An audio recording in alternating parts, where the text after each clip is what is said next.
Welcome, book nerds. We're back. Like and subscribe to my channel. Today, I want to talk about Nightblood, the bleeding, black smoke, talking blade sword from Warbreaker, and now the Stormlight Archive. So I wanted to talk about the origins and the kind of like the timeline of Nightblood.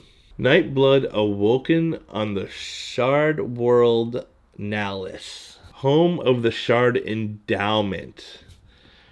Now, if you don't know what the shards are, Brandon Sanderson cosmere is a huge ancient god, died and broke into 16 shards, and the shards went to all these different worlds, and an endowment went to this world. So Nightblood was first awakened using an impossible amount of Vestiger.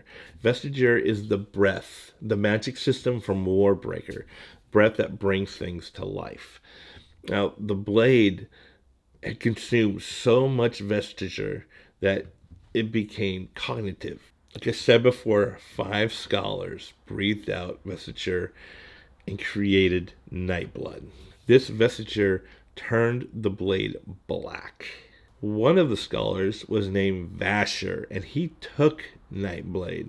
And Vasher is the one who wielded Nightblade in Warbreaker. He had Nightblade for a very, very long time. So the sword talks. It corrupts whoever holds it. The blade can cut through all 3 realms. The blade wants to destroy evil. But what is evil?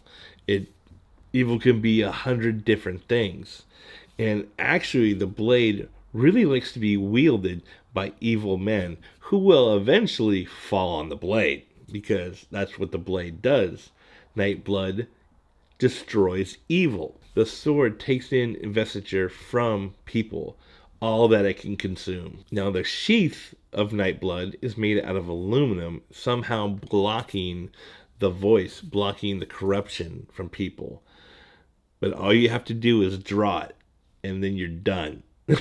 There's great scene in Warbreaker where Vasher literally draws the sword on a whole bunch of soldiers, throws the sword at the soldiers, and they catch the sword and murder each other because the sword tells them to do that. You know, like I said before, the sword really likes corrupted people to wield them, and there's only a few people who are good enough to wield Nightblood long term. So the next person after Vasher to wield Nightblood, Vivenna, the princess in Warbreaker, and she actually shows up in Stormlight. She trained with Vasher before she ended up in Stormlight. Now, we don't know how it happened, but somehow Vasher world hopped to Roshar. In Roshar, he changed his name to Zahil, and that might sound familiar because there is Zahil chapters in the Stormlight Archive. After that, the Herald Nail receives Nightblood and gives it to Zeth. So if you're intrigued by the blade that Zeth wields in Stormlight, you should read Warbreaker, because you really get to know Nightblood well in Warbreaker. And Nightblood is its own character. Read fast.